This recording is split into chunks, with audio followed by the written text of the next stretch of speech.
of the FIFA World Cup that is ongoing in Qatar. Yes, the first game was between Croatia and Argentina. I'm telling you that a lot of people did not expect that scoreline, but that is what it is when it comes to football. It's always unpredictable, and that's what we're seeing in the world of football, especially the World Cup that is ongoing in Qatar. And I must tell you, the game today is a game to watch. It's a game that Africa wants to watch. It's a game that the continent is looking forward to see. It's a game that we'll definitely see whether Morocco will bring and make Africa proud. And that is how it's going to be today on Sportlife as we go into some of the analysis of what the World Cup it's all about, the one that we played yesterday and the one that will be played today. And I must tell you, I'm not alone in the studio today to do it together. On my right, I have Olalekan Ajani, he's one of the best sports analysts I've ever seen so far. You're welcome to Sportlife. Thank you, David. And I must say that the one at my left is someone that I cherish when it comes to sport. He dissects sport in the way it should be. And that's Daniel McQuarrie. You're welcome to Sportlife this morning. Thank you very much for having me. All right, let's just go to the business of the day on Sportlife. Let's talk about the game that was played yesterday. Yes, that game was a game nobody, I must tell you, for me, I was not expecting that scoreline. But I can't say with Lekon or Daniel whether they're expecting that scoreline. All right, let me start with you, Lekon. Were you expecting that scoreline yesterday? I wasn't expecting easy match for Argentina yesterday, but as the match went, to me, it went pretty easier for Argentina yesterday to win the match by 3 goals unreplied. I was a bit surprised, and the way I think the formation worked for Argentina, the tactics of the coach. Immediately they got the first goal, they ceded the ball to the Croatian side. We played the ball, we are ready to play on counter, and we are lucky to get more goals. We see the matchup, and that's what eventually happened. Because by the end of the match, looking at the ball possession, Croatia have more ball possession than Argentina, but Argentina has more goal on target, more shots off target than the Croatia side. So it works perfectly for the Argentina yesterday, starting from the goalkeeper. The goalkeeper really has anything to do in the yesterday match. He was just there, maybe just face one shot goal on target, having fun, just like the golden days of Victor Fernandez with Barcelona. Oh yeah. The lack of Puyol will be doing all the dirty job, just there sitting down and looking at what just complete the what is it called, the first 11, making sure that we have 11 players on the football pitch. So that's what that happened yesterday. And with the way Messi played yesterday, it was so fantastic. He got the first penalty, scored the first penalty, and he provided the other assist for Julian Alvarez to score the other goal. So it was a very good one for Argentina yesterday. But for Croatia, it wasn't go to their plan at all. I don't think that's what they planned for. Even if they are going to lose, not by 3 goals unreplied, and they just keep passing the ball left to right, front and back. They really didn't go to the penalty box of Argentina, even if there's going to be a foul committed by the Argentine defenders to at least get the penalty. So that was, and except for the golden chance, Perisic lost in the first half, where the Argentine goalkeeper come out to quickly salvage the situation. There is really to talk about Croatia side yesterday.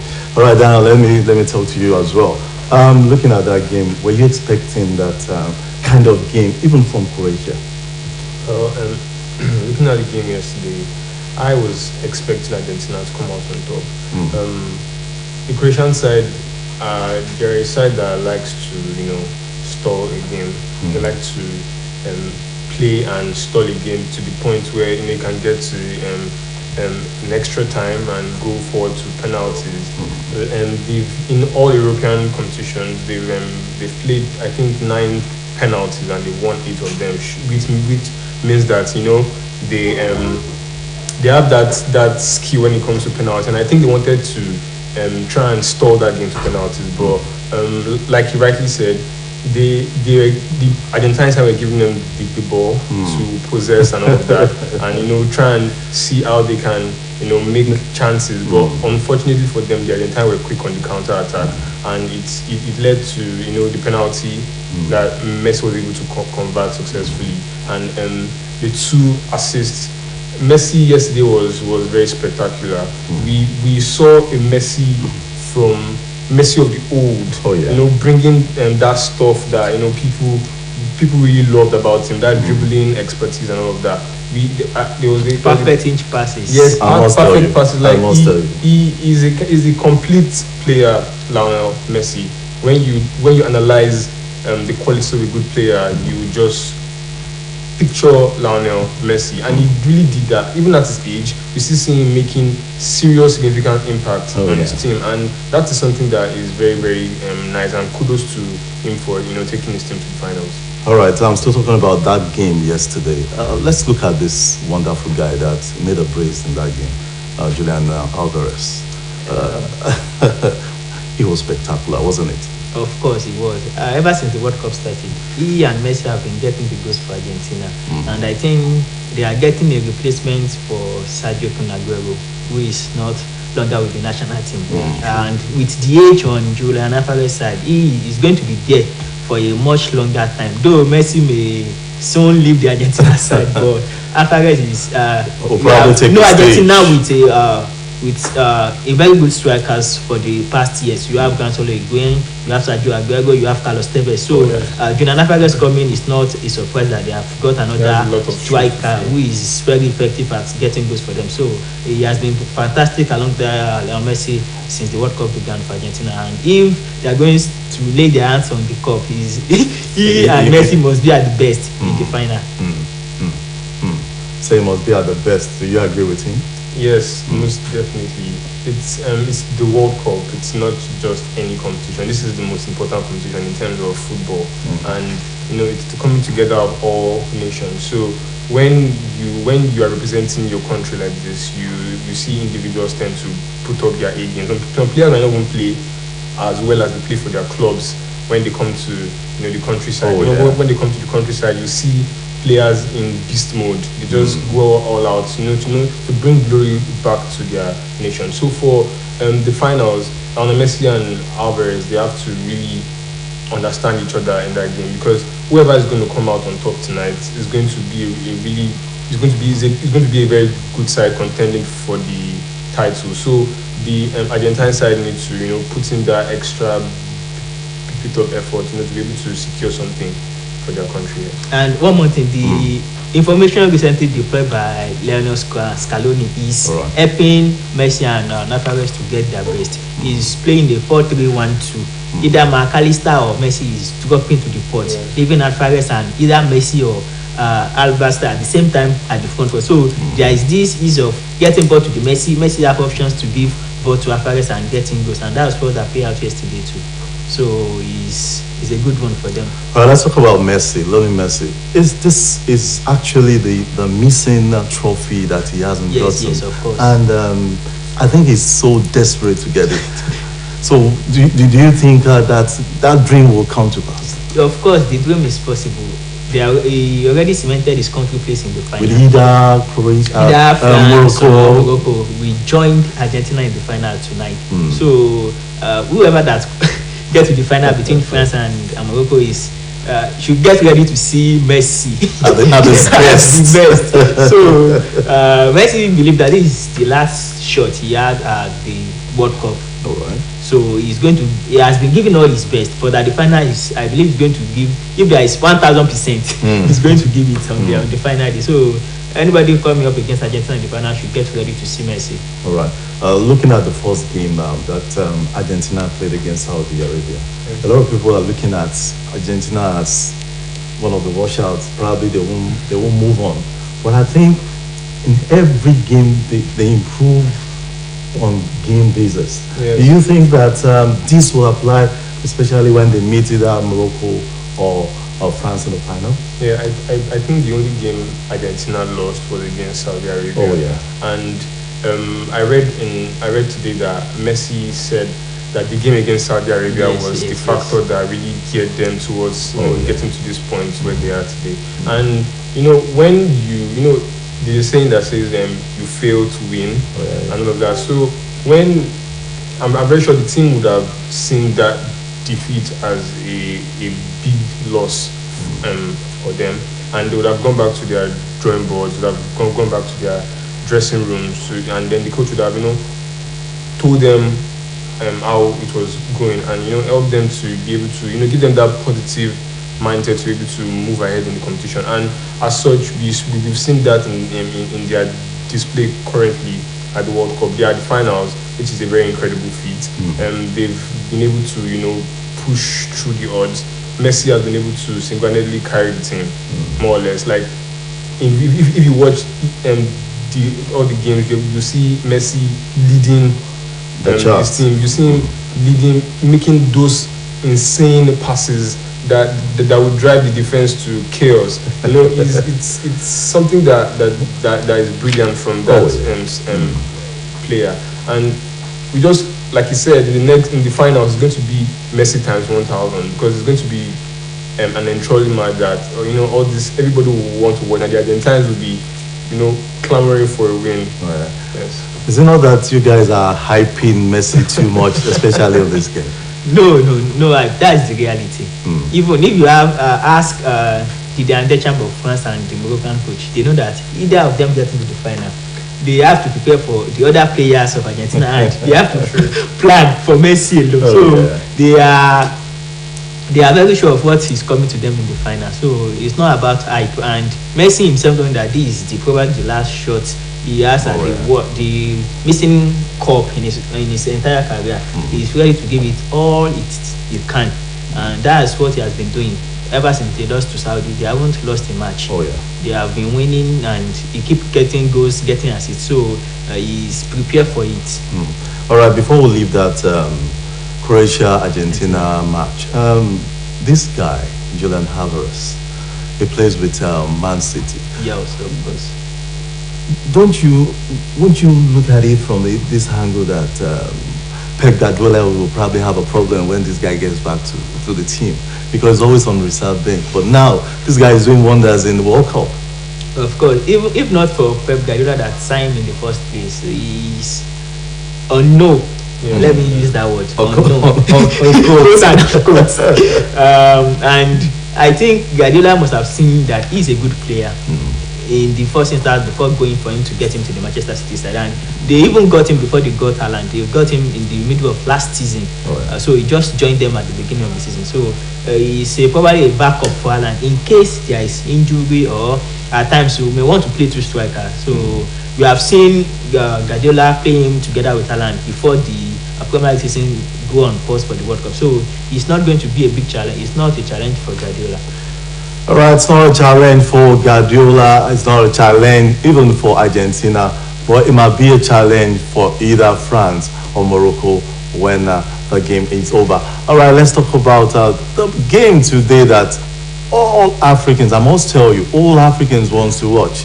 I must tell you, they can't miss it. I was even talking to someone this afternoon. He said he missed some part of yesterday's game, and he just like, well, it's not Africa, it's not that this one, no matter what is going to watch. No matter what, he will just have to watch it from the beginning to the end. All right, let's talk about Morocco, France.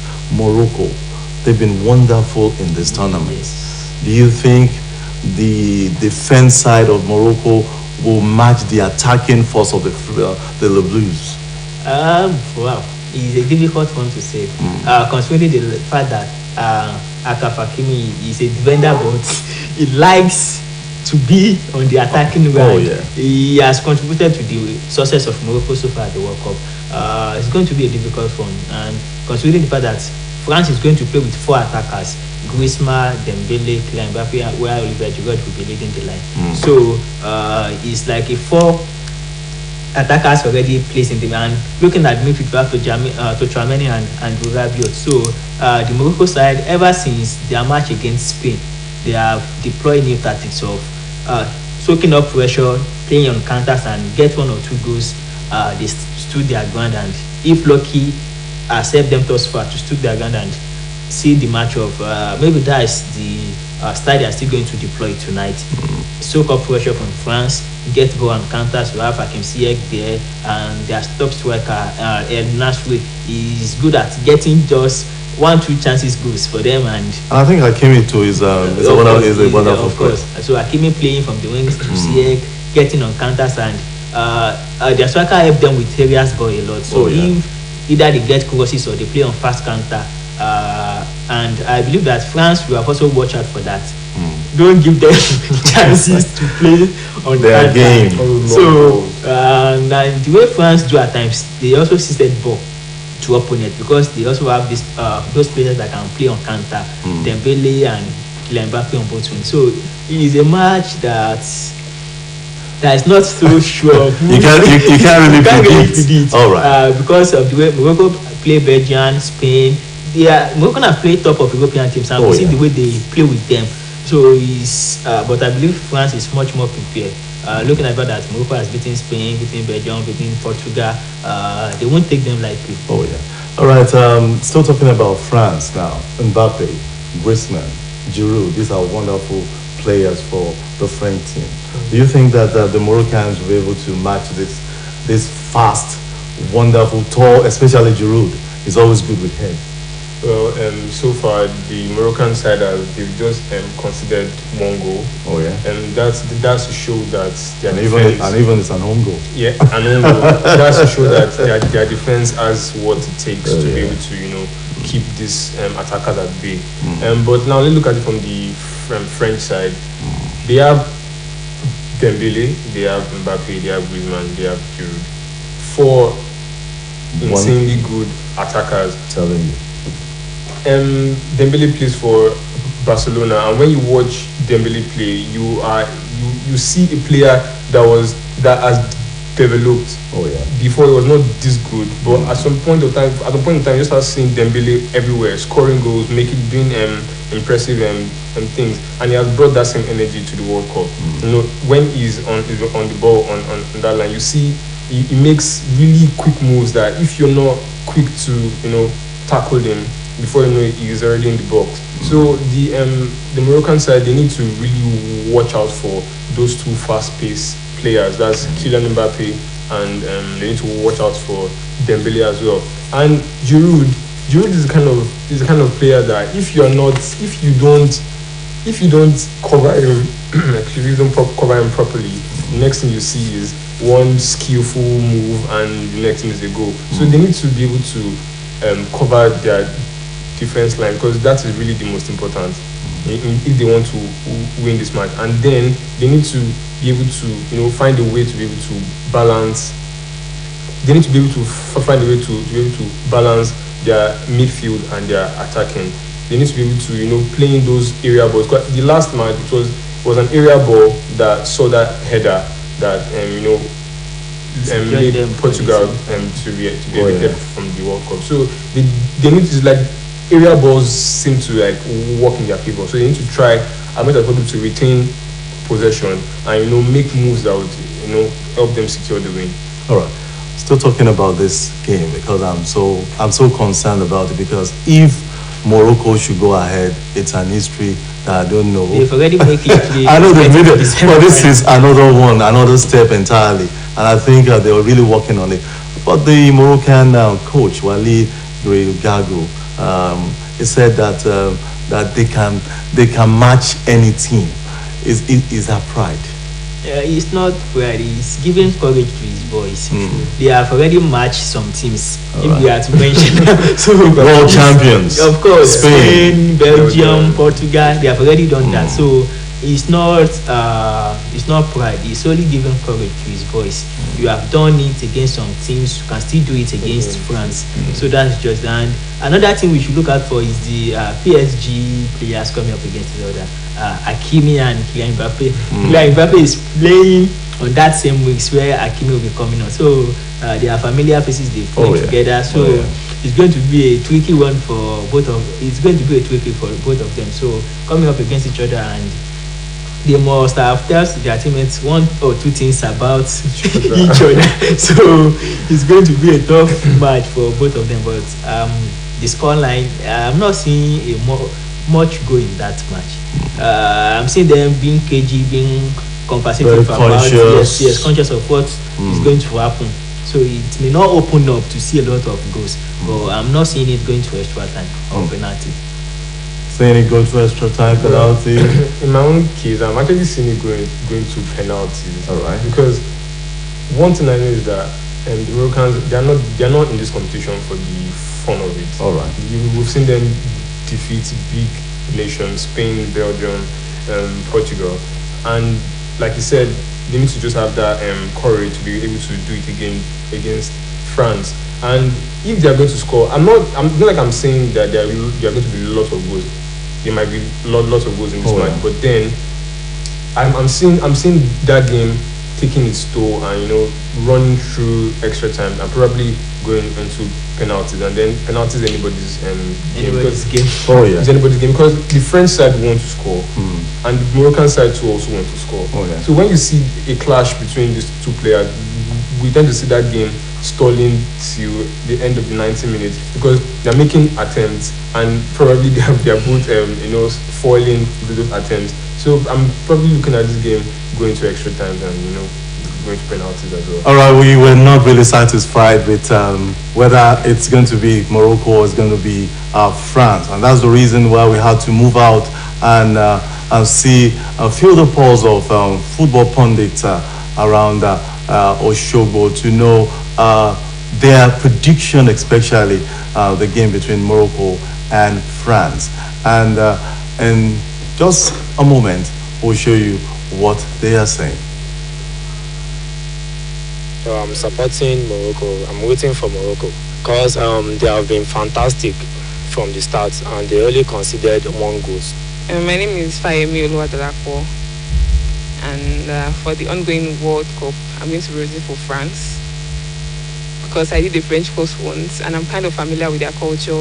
I've seen their ability, so I feel like they have potentials. So tonight, the game coming up between France and Morocco, it's a big game, and we should not be surprised when our France won the game. Ibrahim Jubri. I predict that Morocco will win this match in the sense of, if you look at the game from the right start, they are playing to win, as if all of them are playing in a supportive game, irrespective of different teams. And when we look at the match, they play at the start of the match, they play the attacking match. But now we see the way they are playing, you know that the spirit is there, and all the African cousins are with them in terms of support, and including me. Initially, I supported this team, Portugal, but now I'm with Morocco because they are playing to win. My name is Oluwadamlola JJ, and for tonight's match, I'll be on the French side because looking at it, actually, the French people they have a very, very strong team. Technical abilities-wise, they are strong in both their defense, attack, and midfield, and that of Morocco.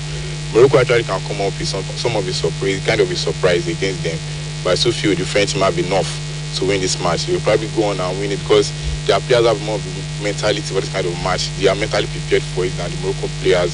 The Moroccan players can come up to a little luck and try and defend throughout the match, but the French team have a lot of abilities that I believe I can win this match for them. Yeah, my name is Olaide Adegbero. I think I will go with France because I think France, their players are very strong. Because Morocco, I can't really say Morocco will win. I can't predict Morocco will win because where Morocco is today, I think it's just by grace. I can assure that Morocco players are more better than France. Talking about Kylian, Mbappe, Giroud and all, I think I will go with France. Yeah, my name is Tijano Ajia Korede.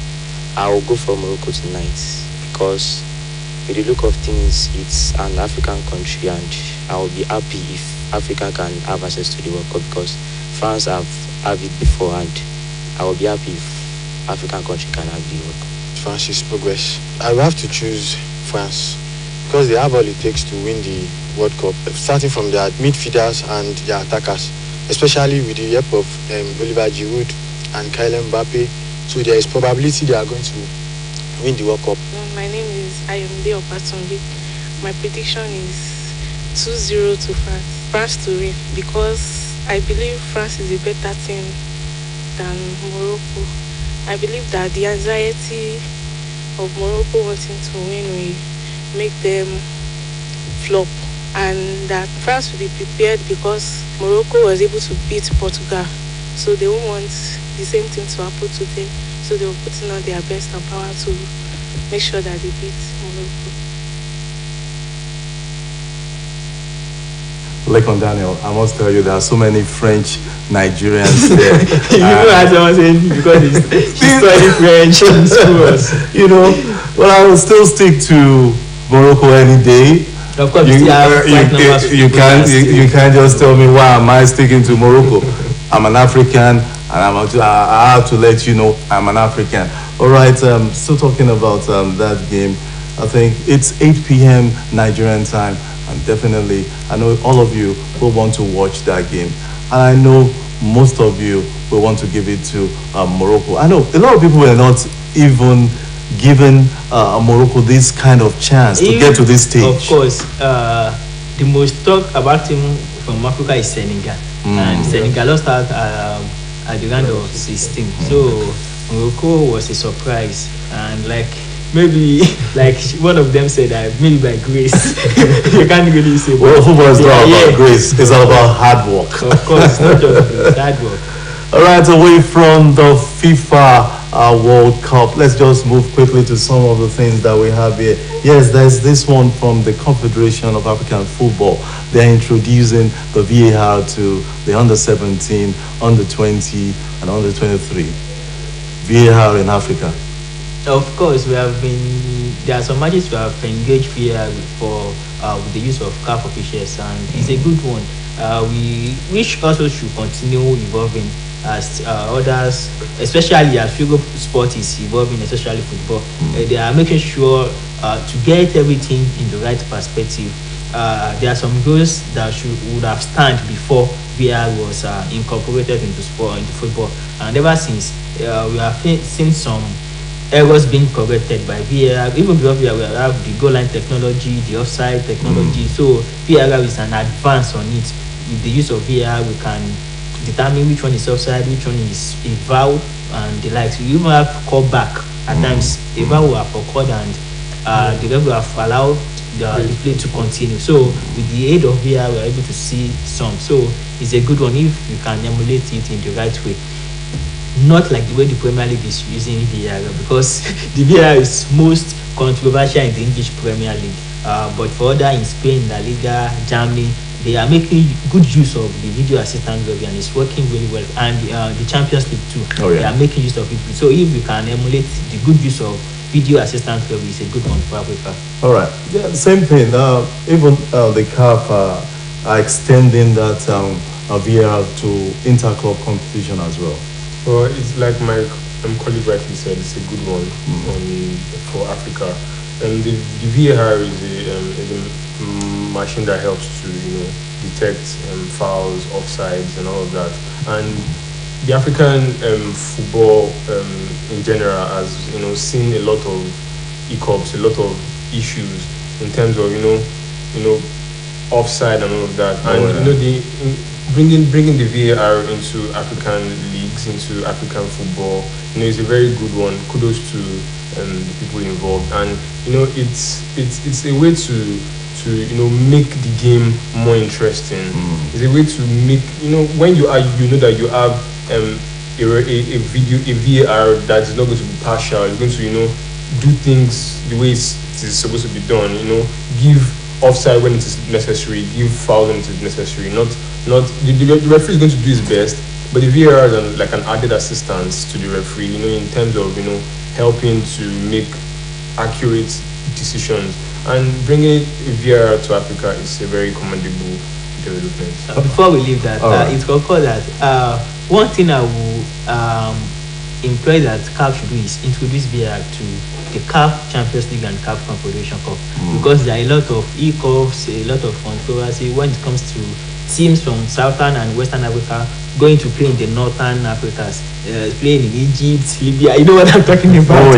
So I will expect CAF to extend the use of VAR into the CAF Champions League and CAF Confederation Cup. All right, I noticed something in this ongoing World Cup. No matter how you waste the time, the time still sticks. The time still sticks. So I think CAF is extending into inter-club competition as well. All right, away from the CAF VAR to under 17, 20, and 23. Super Falcons in the FIFA rankings was not yesterday. The 45th, still maintaining their 45th, but fourth in Africa. Well, recently Super Falcons hadn't performed very well, but I would say the ranking was based on antecedents. The last concluded Women Africa Cup of Nations, we finished fourth, which is not a good one. And ever since, though we have qualified for the FIFA Women World Cup that's coming up next year, hosted by New Zealand and Australia, and so we are going for that. And I will expect the Football Federation to organize competitive friendly matches for our Super Falcons, because the group we have Canada and 2 other countries that are forgotten. So it's not going to be an easy one for our Super Falcons at the Women World Cup. And we should just forget about the rankings. We know that we are by far ahead of others female national teams in Africa. It's not a surprise. All right, it's not a surprise, but the Super Falcons are still in the 45th position, first in Africa.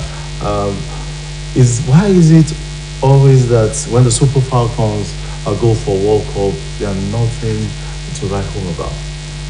We can, we can narrow it down to football in our country. When there's a federation that governs sports in our country, and this federation goes a long way in determining a lot of things in terms of sports in the country.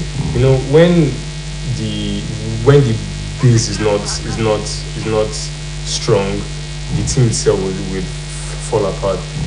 This year, the Nigerian team they've not really brought out their best. I think it was just the Flamingos that were able to do something a bit spectacular this year. So they've had a lot of setback, and that just shows that there's an issue somewhere that needs to be addressed immediately.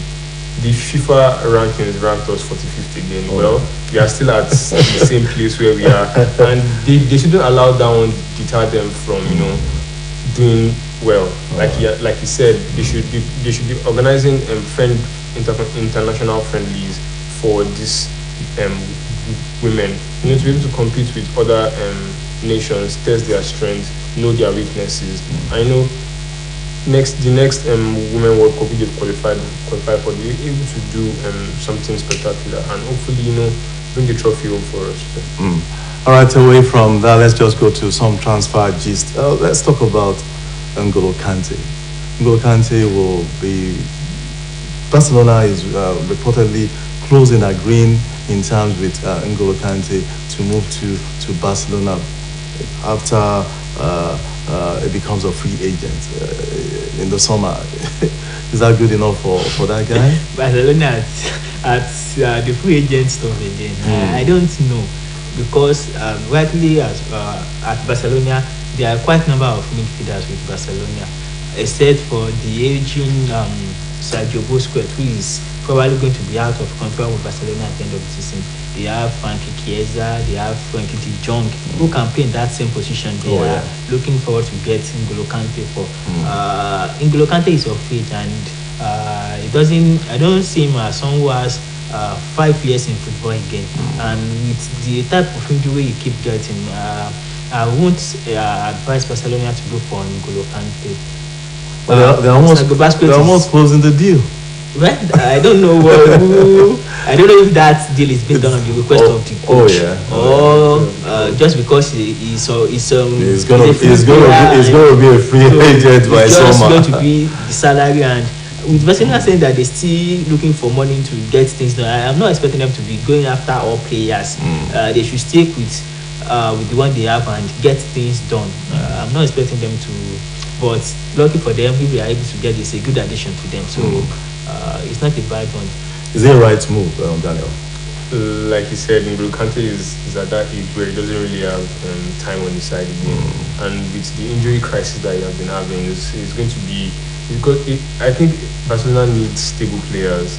They need players that are not prone to injuries all the time. They need it, like you said, the position that he wants to play. They have a player who's filling the position and doing quite well, as Frankie De Jong. And I feel like they just want to, since he's a free agent, they just want to easily just get him on their side. He's a good player, no doubt. Let's not doubt the quality of Kante. So I don't know if he's a good one for them. But well, it's all good. They won't want him. If the fact that well, is it good for N'Golo Kante as well? That's another thing. Of course, it's not the bad one for him. Maybe he has realized he's not going to get a playing time at Chelsea again. Oh, yeah. And playing for Barcelona doesn't mean he won't be collecting his wages. Of course, he'll be getting his wages and probably getting some playing time, because Barcelona is in quite a number of competitions. They are out of the Champions League, but they are in Europa League. The La Liga is on, the Copa, the way is still there. So maybe the coach is looking for other alternatives where he can utilize all players. Even with the amount of players he already had, a lot of issues like I'm not getting enough playing time. So I don't know what really pushed the move for getting N'Golo Kante. All right, Daniel, 4 managers for England raised to get the managing, the coaching job for England. Thomas Tuchel, we have Pochettino, we have Rodgers, and we have Holland. Which one would you pick from these 4 guys? If I was going to pick, I'll pick Tuchel. Why? Tuchel he has foresight. He has vision. You saw what he did at Chelsea. He really turned the team around. He gave them that winning mentality, and it's something that he can also apply for the England side. Well, I feel like they are blaming Southgate for England's loss, but they shouldn't blame him. They should blame the players themselves. They should blame Harry Kane. They should blame the captain. They should blame Harry Kane. People expect coaches to do like extraordinary things, but the coach will only give you instructions and tell you what to do. You as a player, when they were buying you, they are not buying you because you can run. They are buying you because you have something to give to the team. So when you as a player, you are not doing what is necessary, they tend to blame the coach. But and probably lay little emphasis on the player. They should not blame the coach. They should blame the players who have failed to carry out their duty. If King was able to convert the second spot kick, it probably would have been a different ball game, a different situation. I'm very sure they wouldn't have been looking for four different coaches to replace him. So if I was going to pick a coach, I'll pick Tuchel. All right. For me, it has been tradition after each World Cup tournament. You have coaches going out of national teams. Even at the current form, we have quite a number of coaches that have stepped aside. Roberto Martinez of Belgium step aside. Tite, Brazil step aside. Luis van Gaal is saying he's going to step aside from Netherlands. So I'm not surprised they are looking for a new coach. But all these coach listed, except for Holland, the other 3 is the regular coach with club football. Getting them to national team football is not, it will be, I'm seeing it like a pain thing to them. They are used to the week in, week out trainings with players, familiar with players, playing matches almost 3 days, 7 days interval. So I won't advise England to go for either Tuchel, Pochettino or Brendan Rodgers. They should look for coaches that love cup tournaments. If Luis van Gaal is going to stay on as a coach, if not with Netherlands, if they can get Luis van Gaal, they can get other coaches that do that. They are cup-oriented coaches. The Saudi Arabian guy, Ireland, the one that won the CAF with Zambia and Cote d'Ivoire. Those are coaches with cup orientation stuff. They should go for that, not club not coaches with club football mentality. They won't get it right. All right, so talking about the managerial job, Portugal says the one Jose Mourinho. every team right now is going through a crisis one way or the other. Everybody just wants to get better, and you can't really fault them for wanting to get better results. And if they think Mourinho, one thing with Mourinho that Mourinho he knows how to and pick his play. He knows what he wants. He knows how to get job done. It might take a while, but with the caliber of players that the Portuguese side have, it's not going to be easy, but it's going to be something that you should be able to to carry out. And the issue of coaches leaving and new Nigeria positions opening up. Well, different countries, they've seen that this World Cup really was kind of like an eye opener. It really showed that with all the big names in your country, it doesn't really give you the results. Much. Oh yeah, it doesn't guarantee much. So they are looking for a coach that will be able to manage their players effectively and help them bring something. For me, Portugal and Jose Mourinho. Oh yeah. Currently, I don't see Mourinho ready to leave club football.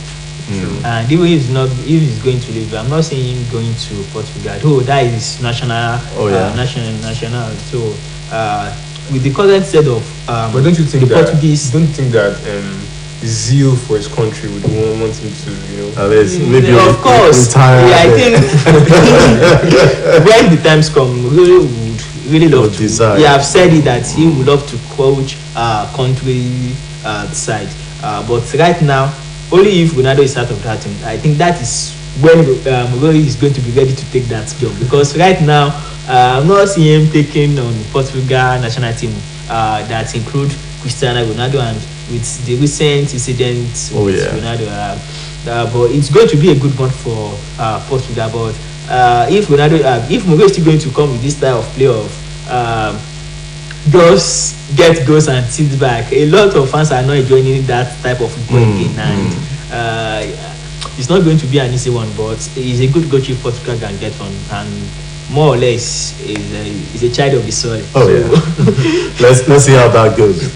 I was still talking about Portugal. Ronaldo is saying that it's a possibility now, Daniel, to stay in the Portuguese team till 2024. Well, I think Ronaldo just wants to push his limits. He's at that age. In pidgin they'll say body no be firewood. So he's at that age where he needs to really lay back a bit. He has tried. I think he still wants to win the World Cup. I don't know if anybody agrees. I think he still wants to win the World Cup. And we could see how painful it was for him to be eliminated from the World Cup. It was something that he really wanted, and it was not easy for the taking. So the idea about him staying till 2024 is just for, I think he wants to still extend his time at the team and probably try and see what he can do for them. Ronaldo has said he still want to be with the Portugal national team till 2024 European Championship competition, but that can be determined if right now he doesn't have a club with him. He's just on his own. He's a lone ranger. So firstly, he must surely get a club to be playing week in, week out. Get back to good form. And if Fernando Santos still remain at the ends of affair with the Portugal national team, he may still have it. Though there are some inadequacy going on between them, we are not sure of what happened. But with the age of Fernando Santos, he has been able to manage the whole team very well. And I think Ronaldo has also learned from the Gitanga stuff that led to him to be out of Manchester United. So he first has to get a club, play football week in, week out, get back to good forms, getting good, because the crop of players coming on in the Portuguese national team, especially the attackers, João Felix, Ramos, Tina, they are ready to send packing in time. So he must really get a club and get back to good form. That's when we can contest if he's going to be part of the Portugal team for the European Championship in 2024. Brazil, they're interested in Carlo Ancelotti as their manager. there are a lot of misplacement of power right now. Carlo Ancelotti, all these managers, they are familiar with the club terrain football stuff. And right now he's with Real Madrid. He's with the hope of, he's doing well. He's with the hope of getting a La Liga Cup by the end of the season, returning the Champions League again. So right now, all these coaches, these national teams are mentioning, they are not focusing on getting a new job at all. They are focusing on getting the job at hand done. except for the likes of Tuchel and Pochettino that are out of job. Rogers is still there with Leicester City, trying to piece things together. And for Ancelotti, I'm not seeing him going to Brazil. If he's going to take the national team, I'm not seeing him taking it right now. He still have contract with Real Madrid with some years, and he's currently is doing well. He has all set of good players at his hand current. So I'm seeing him achieving more with clubs with Real Madrid than going for national team job right now.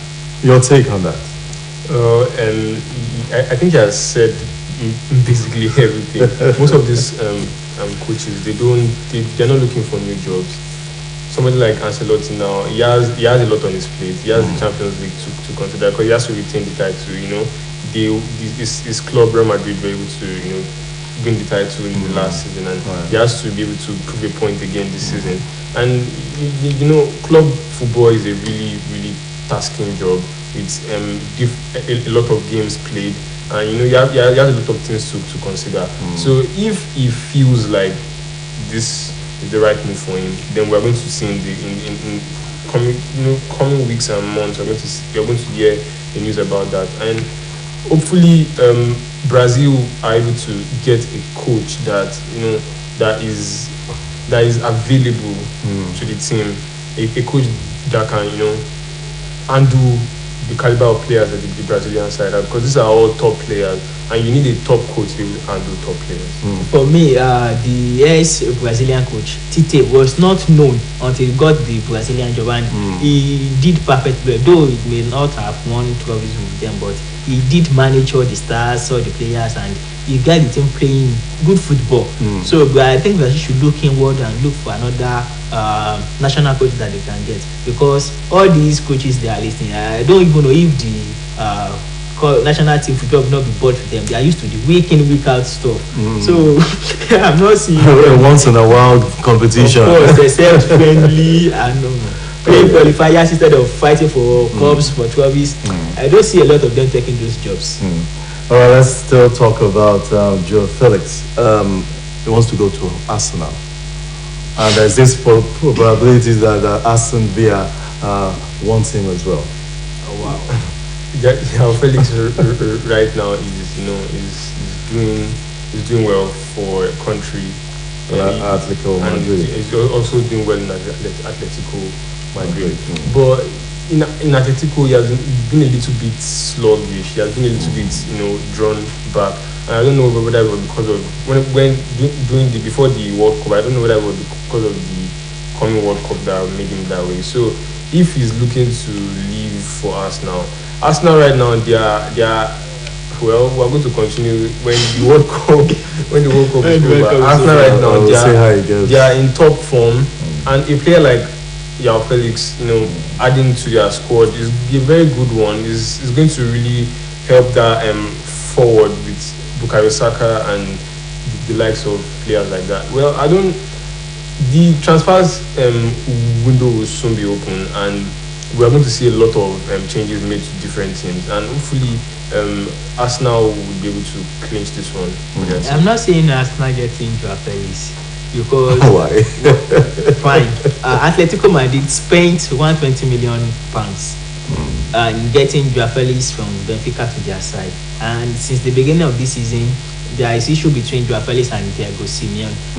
Things hasn't been going right with them, and Joao Felix doesn't enjoy the style of play of Thiago Simeone, playing on counter.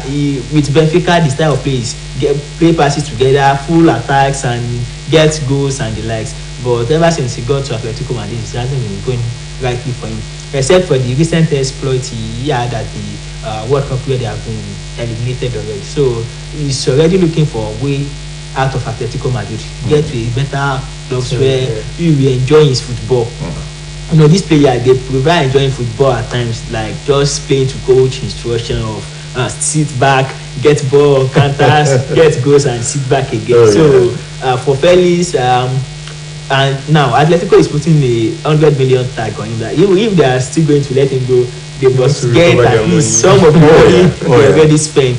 Only if the likes of Borussia Dortmund can get such money, he will have loved to go enjoy his football, because or Manchester City cannot go for him right now. They have already They spent. have loads. FFP is still there. The FFP or Football Financial Fair Play is still there. I'm not seeing Joao Felix leaving Atletico Madrid this January. Maybe at the end of the season, he will be lucky to get a club that will come for him to get him out of Atletico Madrid. All right, finally, before we go on today's show, Napoli is saying that come what may, if you bring billions of naira, we're not going to leave Victor Osimhen. Well, it's expected. You know, when a player is doing exceptionally well, he's in top form, scoring goals, making the Nigeria proud, and also making the Napoli side to be on the top, they wouldn't want to let go of such player, and it's only expected.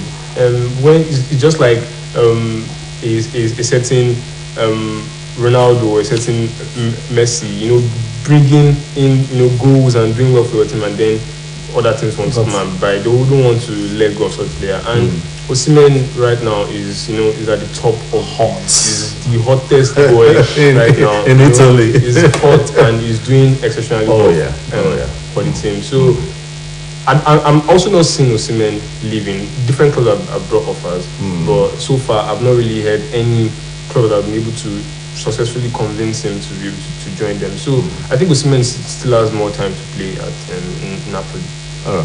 For me, if Victor Osimhen agent right now, I will tell him, guy, let's finish this. No, let's finish this season first. All right. Okay. If I pray he gets luck to win the league, the Scudetto with Napoli this season. Despite missing a month, he's still leading the goal scoring chart in Italia Serie A with 9 goals ever since he got back from injury. So wait, let's finish this season. You still have 2-3 seasons with Napoli. If we are lucky to get the league, that is a improvement on his. Of course, it's a plus to him. So after that, if we are able to play one more season, maybe at least play 2-3 seasons, get goals, get records, get titles. Even those teams that will come to buy, they will have to pay more. And Napoli will be willing to collect more money and letting the players go. But for me, I will advise Osimhen to stay, focus with Napoli and help Napoli get the leagues. It's been a while Napoli got league last, so if he gets the league with them, it will be a good record for him with Napoli, and probably spend one more season with them and move on. All right, I wish we could go on and on Sport File this evening. It's funny how time flies, especially when we talk sports on OSBC. Well, it's been a wonderful time having Olalekan Ajani, one of my wonderful sport analysts. It's always good being here. Oh yeah. And Daniel Okwere. We hope to see you after today's game. And see, I know you supported Morocco, isn't it? Yes, I did. I do. Are you a Frenchman? For Africa. Well, I will always support Morocco any day, any time. Well, that's how far we can go on today's edition of Sport File. Special thanks to the producer of this program, Muhyiddin Adeleke, and the executive producer of this program, Rashid Folarami. My name is David Ojo. Keep on supporting sport, and bye for now.